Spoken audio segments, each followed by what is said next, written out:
The Igbo Landing, freedom or death across the waters. In 1803, on the coast of Georgia in the southern United States, a group of newly enslaved African captives made a choice that would echo across centuries. They walked into the water, ankle deep, knee deep, chest deep, chanting in their language, holding onto each other. Then they disappeared beneath the surface. They chose death over slavery. The place would come to be known as Igbo Landing, and the story, passed down in whispers and chants, would become one of the most powerful acts of resistance in African diaspora history. The journey to that moment began across the Atlantic Ocean, in what is now southeastern Nigeria. The Igbo people, known for their fiercely independent communities, decentralized governance, and deep spiritual traditions, were no strangers to conflict, but slavery turned their world inside out. By the late 18th century, the transatlantic slave trade had transformed the coastal regions of West Africa into centers of violence and betrayal. African middlemen, European traders, and local rulers profited from human cargo. Wars were fought for captives. Families were torn apart. People were marched from the heart of Igbo land to the ports, Bonny, Calabar, and others, where they were sold like goods. Among those captured were men, women, and children, warriors, farmers, priests, mothers, stripped of their identities, chained below deck, and tossed into a world of unspeakable terror. The Middle Passage was a hellscape. Ships were overcrowded. Disease spread like fire. Many died before reaching the New World. But some survived, carrying their languages, memories, and resistance with them. In the spring of 1803, one such group of captives, all or mostly Igbo, arrived in Savannah, Georgia aboard the slave ship the Wanderer. About 75 of them were purchased by two white plantation owners, John Cooper and Thomas Spaulding, to work on plantations on St. Simon's Island. To get there, the captives were loaded onto small coastal vessels and ferried through the salty inlets of Georgia's barrier islands. It was during this short journey, between the pain of the past and the terror of the future, that something extraordinary happened. As the boat reached Dunbar Creek on St. Simon's, the Igbo captives rebelled. They rose up, overtook their captors, and grounded the boat. Some accounts say they drowned the guards. Others say they merely escaped. But what followed is undisputed. The Igbo captives, upon reaching the shore, marched into the water in unison. According to local oral tradition, they sang a chant in their language, "The water brought us, the water will take us back." In their cosmology, the ocean was not just a border, it was a portal. By returning to it, they believed they would return home. They walked in together, some with heads held high, some with children in their arms. Most drowned. A few survived and were recaptured. But the act itself, the mass suicide as a form of protest, became legend. For the enslavers, it was a loss of property. For African Americans, it became something else entirely. A story of defiance, dignity, and spiritual power. The Igbo Landing story would be passed down among the Gullah Geechee people, descendants of enslaved Africans who lived in the coastal South, preserving more African culture than almost any other African American community. Their oral tradition, rich with rhythm and reverence, kept the memory alive even when white historians ignored or doubted it. The tale was told in many versions. In some, the Igbo flew back to Africa, walking on water. In others, they became spirits that still haunt the coast. But at the core of every version is one truth. Enslaved people made a conscious choice to die free rather than live enslaved. For many years, the story of Igbo Landing was dismissed by white academics as folklore or myth. But over time, historians and archaeologists began to take the narrative seriously. In the 1980s and 1990s, researchers like Dr. Roswell King and Professor T.J. Deshobi documented the oral accounts and matched them with historical shipping records and plantation documents. The pieces began to align.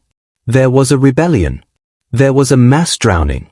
And it happened at the place the Gullah Geechee had always said it did, on the muddy shores of Dunbar Creek.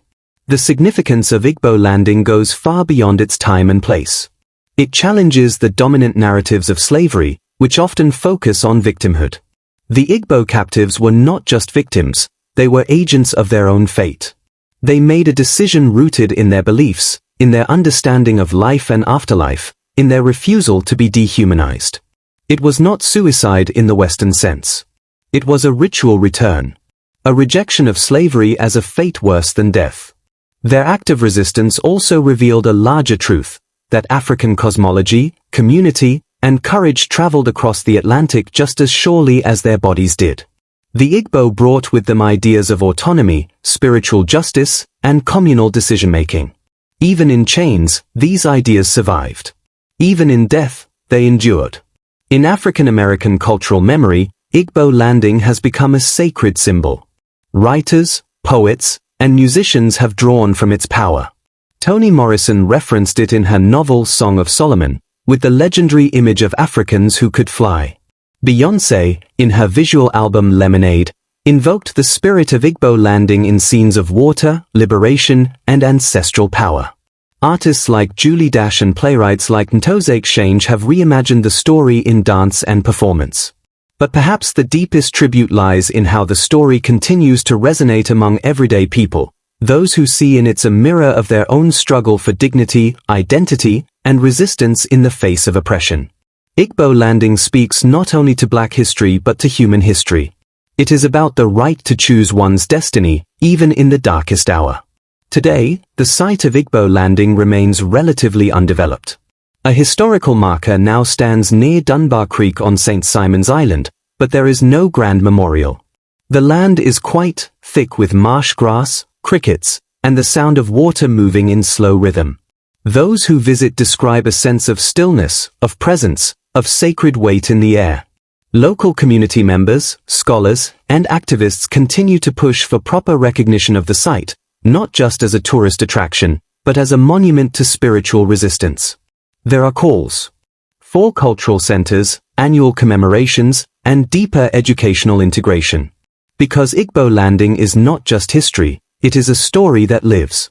The Gula Geechee community continues to honor the legacy through festivals, storytelling, and ceremonies. Their connection to the land is intimate, spiritual, and enduring.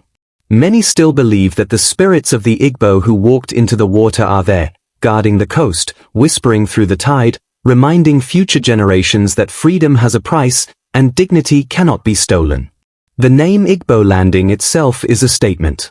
It reclaims the narrative. Where once enslavers saw cargo, loss, and disorder, the name now honors identity, culture, and choice. It places African people at the center of their own history, not as objects, but as subjects with agency, belief, and courage.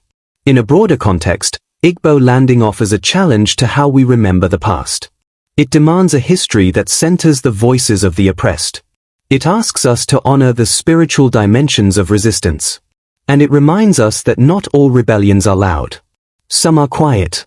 Some are made with song and silence. Some are made by walking into water. In a world still grappling with racial injustice, cultural erasure, and the legacy of slavery, the story of Igbo Landing remains urgent. It tells us that freedom is not just a legal status, it is a state of being. And sometimes, to be free, people will do the unimaginable. In 1803, a group of captured Igbo men and women stood at the edge of America's promise and made a choice that history could not forget.